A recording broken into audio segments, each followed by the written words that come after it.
Hello students, let's see assembler directives.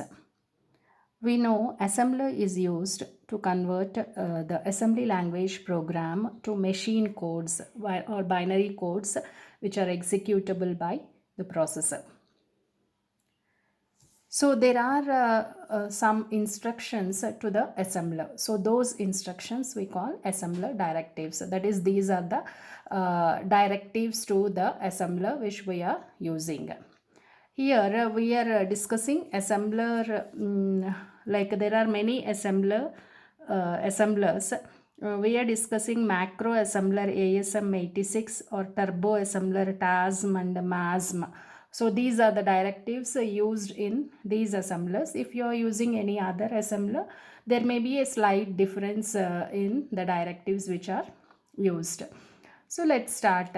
Before that, what is the process of writing a program for the assembler and executing it is we write the program in an editor. We write the program in editor, create a file containing assembly language instructions for the program, and we save this file on storage device like a hard disk. And this is the source file, and you should give the file extension as .asm. So when we write a assembly language program, when you type a assembly language program in an editor, and we save that file with the file extension .asm, and this is stored in the secondary storage device like a hard disk. So when we want to execute this, like assembler is used to convert this .asm file to binary codes. So that it is executable by the processor. So when it is given to a assembler, this .asm file is given to assembler, it generates two files. One is the object file. It generates two files, .object file and .lst file, list file. It generates object file and list file.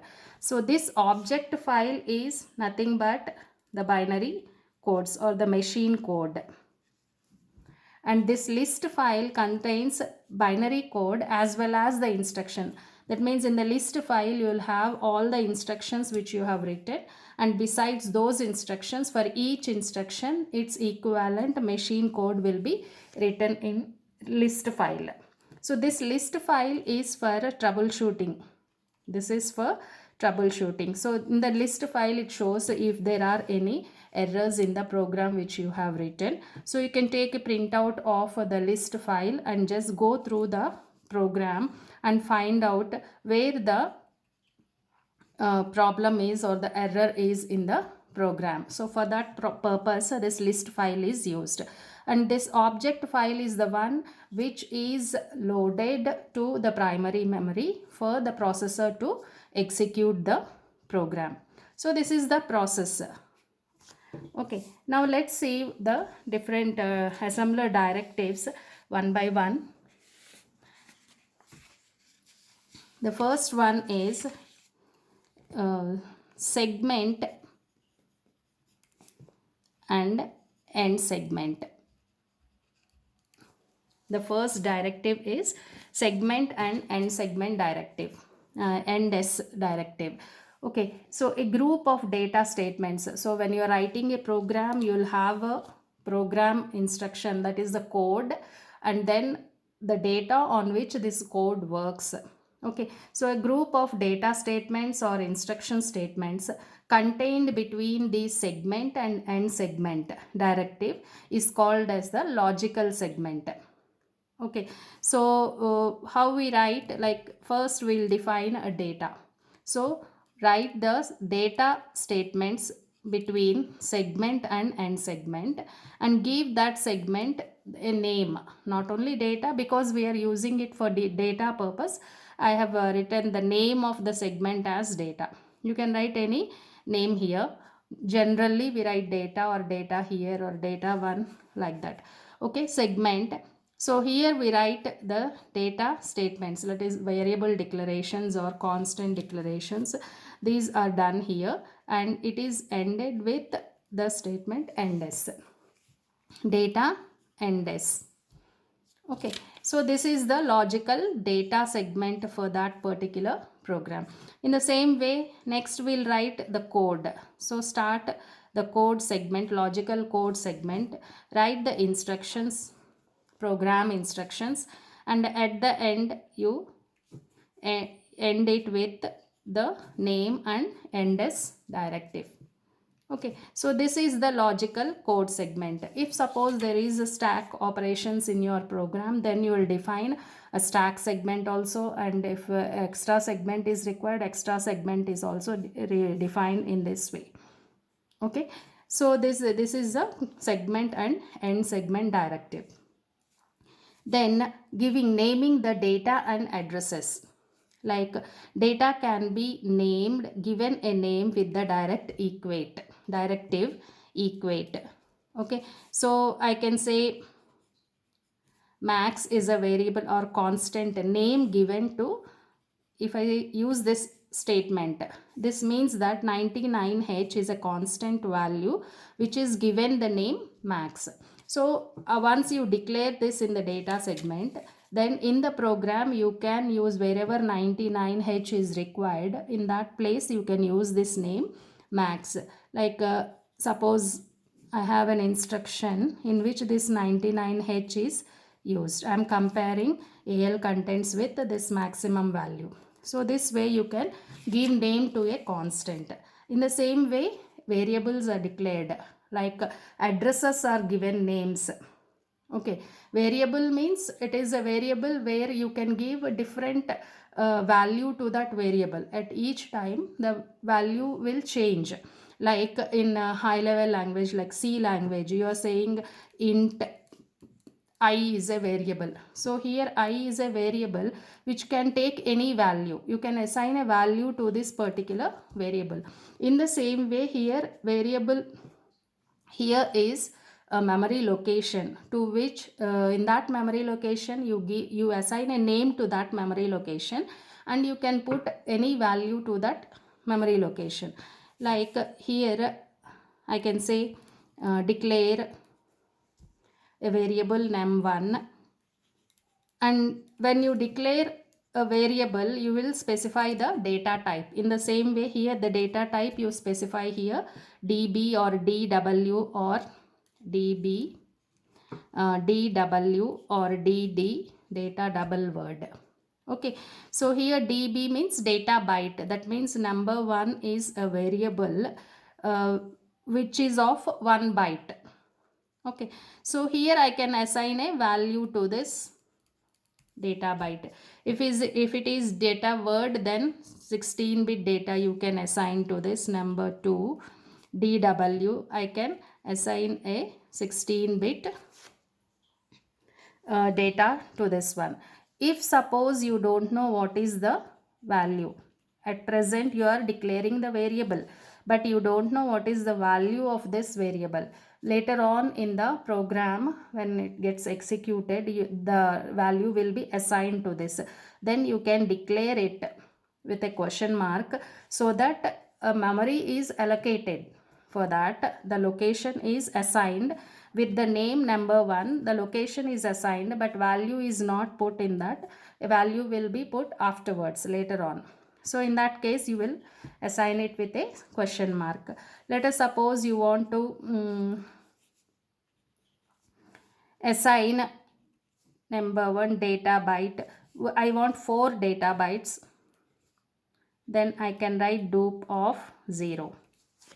Okay, so what this statement will do, number 1 here, because 4 bytes, 4 here indicates 4 bytes, data bytes. So it becomes an array because it is a data structure of 4 bytes. So I want it to initialize array of 4 bytes, and all the 4 bytes are to be loaded with initially assigned or initialized with zeros. Okay, later on a value can be put in these locations. Initializing you are doing with zeros. So this way you can initialize an array, or you can initialize even a one data byte also. db, I don't know what is the value, I put question mark, or I can assign here 0 also. Afterwards a new value can come here. Okay, so this is how we can define the variables and assign names to those variables. And data types used are this. dd means data double word, that means 32-bit data. Okay, so 4 bytes. Okay, so there is a difference, like let us suppose I declare num db 48h 50h some data of some 4 bytes. So here this is in this, like in this declaration, because it is a data byte and separated by each byte is separated by a comma, here the memory allocated or the name given to the, this is an array, because 4 bytes are you want it to store in 4 consecutive locations. It is an array of 4 bytes, and the array starting address is, you can use num as the starting address name to the start of the array. Array name is num. So you can access the start location with num. Num plus 1 will be the next byte. Num plus 2 will be the next byte. Num plus 3. Here how this data is stored, 48 is stored here and 50, the memory allocated is in this way. In the here, if you declare it as a data double word dd, and if you write 80h, because it is a data double word of 32-bit, then how this is stored in the memory? Always low byte is stored in the whole 32 bits. You can access with the name num, and how it is stored in the memory is, because low byte is always stored in low location. So 80 is stored here, then 32, then 50, then 48. So this is how the memory address is assigned to these bytes, this data. Okay, understood the difference here? Because it is data byte, each, the first byte is stored in first memory location, then second byte, this is an array, but here it is a 32-bit number, one single number which is of 32-bit. So this is the LSB, least significant byte of that 32-bit number, and this is the most significant byte of that 32-bit number. And when it is stored in memory, it is always that the low byte will be stored in low address, then its next address, next byte. So this way it is stored in the memory. Okay, so next comes, what are the types of numbers? So here I am saying number, data byte, 40h. Here it represents here hexadecimal. So here this means that 4000. You know, this is the value in binary. The equivalent value in binary is this. So if you want to represent, if you are representing this in binary, you will say db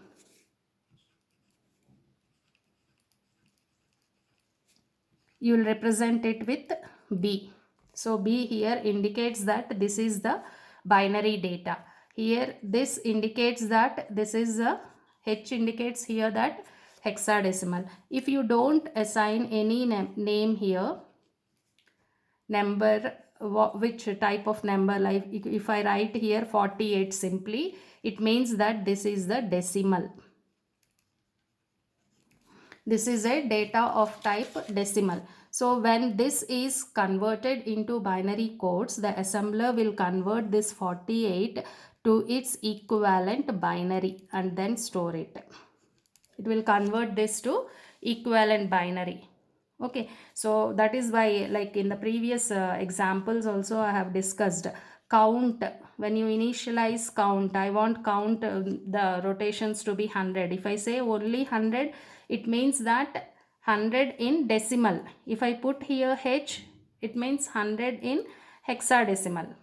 Okay, the difference you understand. So if you leave it as 100, there is no indication, or the type is not specified here, it means that this is decimal.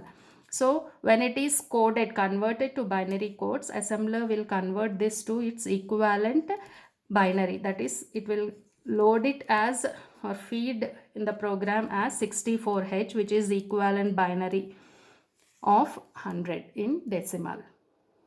Okay, then yeah, if negative numbers, you can also here represent negative numbers also. These are loaded, converted. When it is converted to binary, it is in its equivalent 2's complement form. Then left is BCD. We are using BCD also. So BCD also you represent, BCD number also you represent with hexadecimal, H only. Because the difference in BCD and hexadecimal is, in both these cases 4 bits are used to represent that particular one digit, isn't it? So here you know, like when you write the program, you know what data you want to work with, whether it is a hexadecimal or binary data, or you want to work with BCD. If it is BCD, you know that here you will have only digits from 0 to 9. Okay, even if you are writing here, you write it as H only, because if you don't write H here, it becomes decimal. So for BCD also, when you write the program and you are working with BCD numbers, but you represent that number with H, hexadecimal. But you know, like because you are working with BCD, these numbers will not exceed 9. Only 0 to 9 will be represented here. Okay, then we have assume directive. Yeah, one more data type is ASCII. Like if I say string data byte, in the quotations, strings are always represented in quotes. So if I say RAMA, this one, so how it is assigned, this is a string of 4 characters. In the first location, ASCII code for R will be stored. In next location, ASCII for A will be stored, and ASCII for M and ASCII for A. String of 4 characters. The memory assigned for this string will be in this form. Okay, so the string name is, it is named with wherever it is stored in the memory, like that memory location is given the name string, and here in the memory each letter, its is ASCII equivalent is stored in this way, is assigned with a particular memory address. So string, this is one address, it's +1, this is the address of A, +2, this is the address of B. So on the whole, you can access this string with the name string. Okay, then we have assume directive. Assume is, so as I said, we have defined logical segments using a segment and end segment directive. Okay, there can be many data segments or code segment, one code segment, 2 or 3 data segments or extra segment you can have, but at a time only 4 segments will be active. So at present, which are the segments that are active? To represent that, we use this directive assume. Like directive assume, I write CS with code, comma DS is loaded with data. What are this code and data? These are the names given to the logical segments. In the starting, we have discussed the logical segment defined with or initialized with segment and end segment.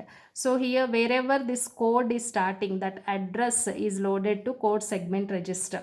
Where this data segment is put or stored in the memory, that address is loaded to data segment register. Okay.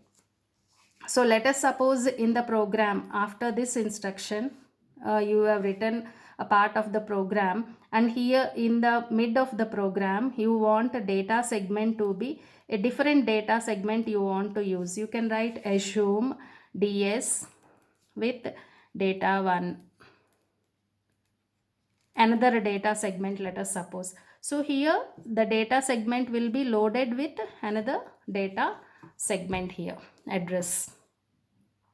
Okay, so this is how this works. So these are the some of the assembler directives. So when we see the programs and write the programs using these assembler directives, you can understand much better way.